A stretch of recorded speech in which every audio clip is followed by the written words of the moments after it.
ህይወት ቤተሰቦቿን ፍለጋ ሄዳ ነበርና ቤተሰቦቿንም ሳታገኝ ተመልሳ ሳሮን ደግሞ የእገታ ሙከራ አድርጋባት ነበር ማለት ነው። የሳሮን ተንኮል መቼም ነው የሚጋለጠው። ሄሩት ደግሞ ሩትዬ ጀግና ናት ማለት ነውና እንግዲህ ተንኮለኛ ሰው መጨረሻው ምንም ቢሆን አያምርም ማለት ነው። ሳሮን ደግሞ ሩት እህቷ አለመሆኗን ስታቅ ምን አይነት ውሳኔ እንደምትወስን ባናቅም፣ አሁን ለጊዜው ግን ህይወት በደረሰባት የእገታ ሙከራ በጣም ደንግጣ ነበርና ሳሚ እና ዳዊት እንዲሁም ደግሞ ሩት አንጥተው እቤት አስተኝተዋት ነበር ማለት ነውና የሳሮን ግፍ ይሄን ያክል ነው። እሷ ያሰበችውና ያቀደችውን ወደ ኋላ ተማድረግ ማትሳነፍ ሴት ናት ማለት ነው። እንዲሁም ደግሞ ሳሚ እና ዳዊት እንዲሁም ሩት እንዴት ህይወት ጋር በአጋጣሚ ሶስታችንም ልንገኝ ቻልን እያሉ እየተከራከሩ ነበረ። ሳሮን ደግሞ ህይወትን ለማሳገትና አፍኖ ለማስወሰድ ራሷ በጸነሰችው እንትን እንዳላየ እንዳልሰማ ሽምጥጥ እያደረገች ትገኛለች ማለት ነው። ሳሚ እንግዲህ የህይወት ልጅ ማለት የራሱ ልጅ ናት ለመፈለግ ደፋ ቀና እያለ ሲገኝ፣ ሩትም ደግሞ ይሄንን ነገር እየተከታተለች መግቢያ መውጫቸውን እያሳደደቻቸው ትገኛለች። በስተ መጨረሻ ግን የሳሮን ክፋት ምን ሆነ? ሩትን ከዚህ ከቤት ይዘህልኝ ሂድ እያለች ዳዊትን ስትከራከረው ነበር ማለት ነው። ሳሮን እንግዲህ ከውጭ ቆይታ ስትመጣ ሳሚ ገና በሩን ከፍታ ስትገባ ነይ ውስጥ እኔና አንቺ መነጋገር አለብን፣ ለህይወት እገታ ያደረግሽው አንቺ ነሽ፣ ቅድም እዚህ ቦታ ሄድኩኝ ብለሽ ያልሽው እየተከታተልኩሽ ነበረና ምንድነው ሳሮን እያደረግሻለሽው? የምታረጊው ነገር እኮ ፈጽሞ ሊገባኝ አልቻለም እያለ ሳሚም ጠየቃት። እሷም ደግሞ ደግ ስራ ፈተህልኛላ፣ የኔን መግቢያና መውጫ እየተከታተልከኝ እድለኛ ነኛ፣ የሚከታተለኝ ሰው አገኘሁ እያለች በጣም ተሟዘዘችበት። ሳሚ አሁን ላይ የሳሮንን ክፋትና እንትን እየተረዳ ይገኛል ማለት ነው። ስትወጣም ስትገባም ይሄ ስራዋ ደግሞ በጣም እንደማያስደስትና እንደሚያስጠላ በተደጋጋሚ እየነገራት ይገኛል ማለት ነው። እሷ ደግሞ እኔ የምሰራውን ስራ አንተ መርጠህልኝ ሳይሆን ራሴ የሚጠቅመኝ እንሰራለሁኝ እያለች ብዙ ጊዜ ትሳፈጠዋለች ማለት ነው። አሰላሙ አሌይኩም ወራህመቱላሂ ወበረካቱ። ውድ የተከበራችሁ የቻናሌ ቤተሰቦች የህይወት መንገድ ድራማ እንደቀጠለ ይገኛል ማለት ነው። ህዊ ቤተሰቦቿንም እየፈለገች የልጇም ናፍቆትና ሀሳብ ሊገላት የተነሳች ሴትዮ ናት። በስተ መጨረሻ ደግሞ ሳሮን አጥፊዋ የሆነች እያወቀች ሩት ለሷ ብላ ዋጋና መስዋዕትነት እየከፈለች አሁንም ተመልሳ ወደ ሳሮን ቤት ኑሯን እያደረገች ትገኛለች ማለት ነው። እንግዲህ ዳዊት አሁን ላይ ሩትን እየተቆጣጠረ ይገኛል ማለት ነው። ሩት ይህንን ስራ አንቺ ፈጽሞ እንድትሰሪ አልፈልግም፣ ትምህርትሽን አድበሽ ተማሪ፣ ትምህርትሽንስ መቼ አሁን ለታድል እንደ የጨረሽው ምንድን ነው እያደረግሻለሽው? የምትረብሽና የምትበጠብጭ ከሆነ ሩት የምሬን ነው ምልሽ ገጠር እማዬ ዘንድ ጋር ነው እምወስድሽ እያላት ይገኛል ማለት ነው። ሩት ለህይወት ያላት አመለካከት በጣም ይገርማል። የዚህ ቤተሰብ መቋጫ ሩት ናት። ሩት በቃ ለብቀላ የተገኘች ናት ማለት ነው። እና ሩት ህይወት ደግሞ እንዴት ጅልነት በቃ በጣም ነው ያስጠላኝ። የዋህ የዋህ እያጫወተሽ በቃ መጨረሻሽ ላይ ሩት ባትኖር ሩት ባትኖር ህይወት በቃ ምንም መርቢያ የለሽም ማለት ነው። እና መጃጃልሽን ብታቆሚ ጥሩ ነው። ሁሉም ነገር በቃ ውበት አለው። ክፉ ከሆንሽ ቆንጆ ብትሆኝም አታምሪም፣ አስቀያሚ ብትሆኚ ስራሽ ጥሩ ከሆነ ከመልክሽ በቃ ስራሽ ጎልቶ ይታያልና እውነት ለመናገር በአንዳንድ ሰዎች ስህተታችንን በአንዳንድ ሰዎች መጥፎነታችንን ስናይ ምንም ቆንጆ ብንሆን የሰው ልጅ ስነ ምግባሩ እንጂ መልኩ ምንም ዋጋ እንደሌለው ከሳሮን ተምረናል ማለት ነው። ሳሮን ደግሞ እየባሰባት እየከፋባት እንጂ የሚሄደው ከአንዱ ስህተቷ አንዱ ፈጽሞ ሊታወቅ አይችልም። ሳሚም ደግሞ ይሄን ነገርሽን ካልነገርሽኝ ለነ ዳዊት ሳሎን ቁጭ ብለዋል፣ ሁሉንም እነግራቸዋለሁ፣ መጨረሻ ላይ ዋጋ ትከፍያለሽ እና እስከ መቼ ድረስ ነው ነገሮቹ ተደብቆ በዚህ የሚቀጥለው እያለ ሲላት ችግር የለውም እነሱ እኮ አንዴውኑ ጠልተውኛል፣ አንዴውኑ እንትን ብለውኛል እያለች እንትን አለች ማለት ነው። በመጨረሻም ሩትም ደግሞ እናንተ ያደረጋችሁት ነገር እኔ ፈጽሞ ሊያቅተኝ አይችልም፣ ግን እንደዚህ የተጃጃለ ሀሳባችሁን አታምጡ። እኔም በሰዓቱ ህይወትን ተከትላት ሄጃለሁኝ። ለምን የሆነ ጥቃት እንደሚደርስባትና እሷን የሚከታተሉ ሰዎች ስላሉ ስለማውቅ ብላ አለች ማለት ነው። ሩት እንግዲህ ያው አልተከተላቻትም፣ ግን እነሱን ለማሳመን ያደረገችው ጥረትና ጥበቧ እጅግ በጣም ደስ ይላል ማለት ነው። እንግዲህ ህዊና ሳሚ ልጃቸው ብትገኝ አብረው ቢሆኑ ልጅ ከእናትና ከአባት ቢያድግ ደስ ይላል ማለት ነው።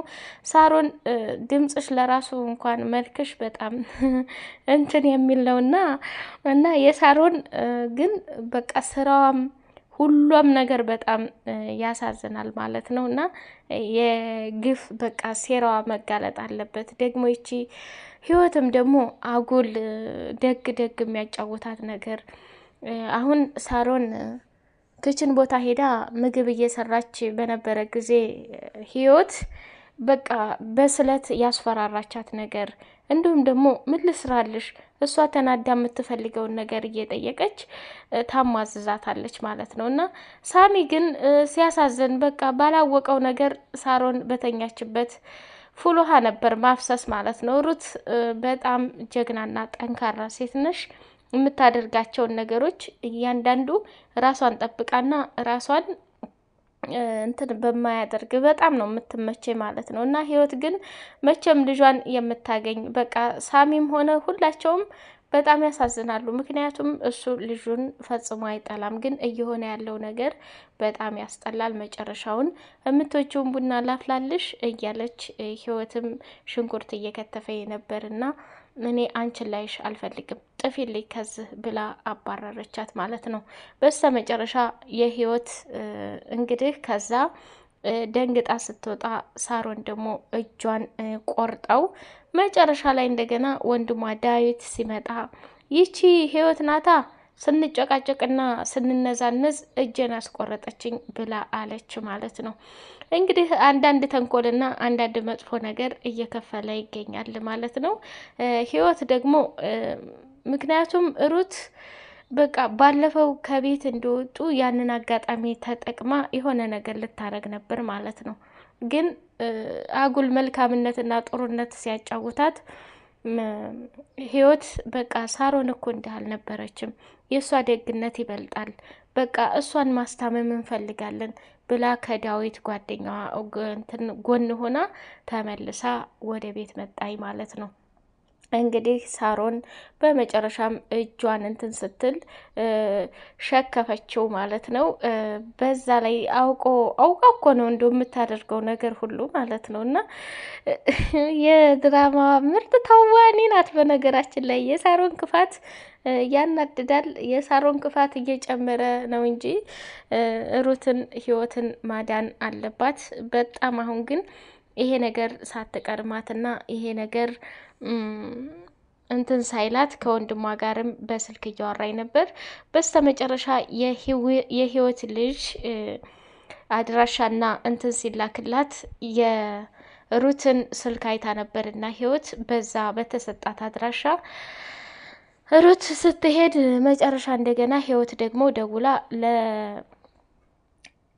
ዳዊት ስትነግረው ዳዊት ደግሞ የህይወትን ስልክ ካዳመጠ በኋላ እህቱን ሩትን እየተከታተላት ነበር።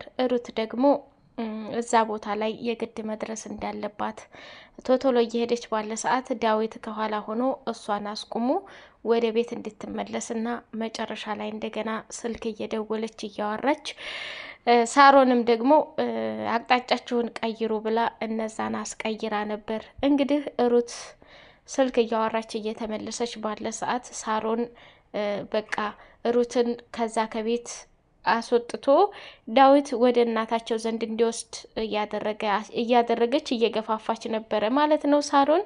ዳዊትም ደግሞ ሩትን ወደ ሀገር እማዬ ጋር መሄድ አለብን፣ ትምህርትሽንም ጨርሰሻል፣ እዛ ወስድሻለሁኝ፣ በጣም ለረጅም ጊዜ ከማዬ ጋር ተራርቃችኋል እያለ እሱም አላት። እሷም ደግሞ አይ እናትህ ማለት ነው እያለች አለች። ያው የእነሱ እህት ባትሆንም እንግዲህ ለህይወት በጣም ዋጋና መስዋዕትነት እየከፈለች ትገኛለች ማለት ነው ሩትዬ። መጨረሻ ላይ እንግዲህ ሳሮን ሩትን ለማጥቃት ሙከራ ልታደርግ ፈልጋለች። ስለዚህ ሳሮን ወደ ሩት ሳትመጣ የህይወት ስቃይ ይበቃልና መልሳ የሆነ መፍትሄ ነገር መገኘት አለበት። አሁን እንግዲህ ዳዊትም ወደ እናቴ ጋር እሄዳለሁ እያለ ነው። እሱ ከሄደ ሩት ከሌለች የህይወት እጣ ፈንታ የሚሆነው በሳሮን እጅ መጥፋት ነው ማለት ነው። ልጇንም ሳታገኝ እሷንም ለማገት ብዙ ሙከራዎችን እያደረገች ነው። ሳሚ ደግሞ ብቻውን እንደዚህ ሳሮንን የሚታገል ሰው አይደለም ማለት ነው። ሳሮን ማለት እጅግ በጣም ከባድና የምታደርጋቸውን ነገሮች በማይታወቅ መንገድ እያስመሰለች ሰውን የምትጎዳ ናት ማለት ነው። ህይወት ደግሞ ይሄንን ያክል ድራማም ቢሆን ደህናና መልካም ሰው መሆን ውጤቱን እያየሹ ነው። ራስን የሚያስጎዳና ራስን የሚጨርስ ነገር ነው ማለት ነው። እንግዲህ ውድ የቻናሌ ቤተሰቦች በቀጣይ ፓርት ምን እንጠብቅ? ህይወት ከዛ ከቤት ወጥታ ልጇን ትፈልግ ይሆን? ቤተሰቦቿንም አሁንስ ተስፋ ላለመቁረጥ ትፈልጋቸው ይሆን? ሩትስ ከዳዊት ጋር ገጠር ወደ እናታቸው ዘንድ ይሄዱ ይሆን ወይ? እንደገና ደግሞ ህይወትስ እጣ ፈንታዋ ምንድን ነው? ከነሱ ጋር አብራት ትሄድ ይሆን ወይስ እዛው ቀርታ የሳሮን መጫወቻ ትሆን ይሆን ወይ የሚለውን በጉጉት የምናይ ይሆናል። እንግዲህ ውድ የቻናሌ ቤተሰቦች እጅግ በጣም አስተማሪ ነው። የቤት ሰራተኛም ብንሆንም እንዲሁም ደግሞ የጎን ዝምድና ብንሆንም ሰው ሌላው ቤት የሰራነውን ሌላው ቤት ልናገኘው እንችላለን። በህይወታችን ላይ ጥቃት እስከሚደርስብን ድረስ መፍቀድ መቻል የለብንም። የሰው ልጅ ከፈጣሪ በታች ራሱን የሚጠብቀው ራሱ ነውና ማንም ሊጠብቅለት አይችልም። እንኳን አንዳንዴ የሳሮን ክፋት ፊት ለፊት ነው የመጣላት ለህይወት ማለት ነው። እንደዚህ አስመስላ በጀርባ እሷ ሳታያት ተደብቃ ራስነቷን ቀይራ አይደለም፣ ፊት ለፊት መታ ነው እንደዚህ በስለት ልትወጋት የምታደርገው። እያነቀችን ብዙ ጊዜ ሩት እየደረሰች ያተረፈቻት ማለት ነው። እና ይሄ ማለት ክፉ ሰው ጭምር ነው። ሁለቱም ገጸ ባህሪ ነው ያለባት። ለወንድምና ለእህቷ እያስመሰለች እንዲሁም ለባሏ እያስመሰለች ያለች ሰው ናት። ለህይወት ግን ቀጥታ የመጣችላት ናት። ስለዚህ እነሱን ፊት በተደጋጋሚ እያዋረደቻትና እንደማትፈልጋት እዛ ቤት አይኗን ልታያት ሁሉ እንደማትፈልጋት እያየች ነው። ስለዚህ ሳሮን ቤት ተሰርቶ የሚገኘው ብር ሌላም ቤት ላይ ይገኛል ለማለት ፈልጌ ነው። እና አንዳንዴ ራሳችንን መጠበቅ መልካም ነው።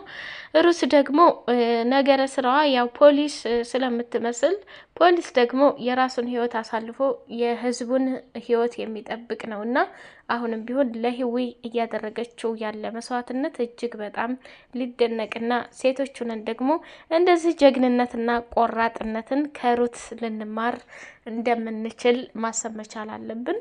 የዋህነትና ሞኝነት ደግሞ ዋጋ እንደሌለው ዙሮ ራስን እንደሚያስጠቃ ከህይወት መማር መቻል አለብን። ክፉ ሰዎች ደግሞ እጅግ በጣም እንደሚያስጠላና እንደሚደብር በህይወታችን መልካም ሰዎች ለመሆን መጣር መቻል አለብን የሚለውን መልእክት አስተላልፋለሁ ማለት ነው። ውድ የቻናሌ ቤተሰቦች በቀጣይ ፓርት እስከምንገናኝ ሰላም ለሀገራችን ኢትዮጵያ፣ ባለንበት አላህ ይጠብቀን።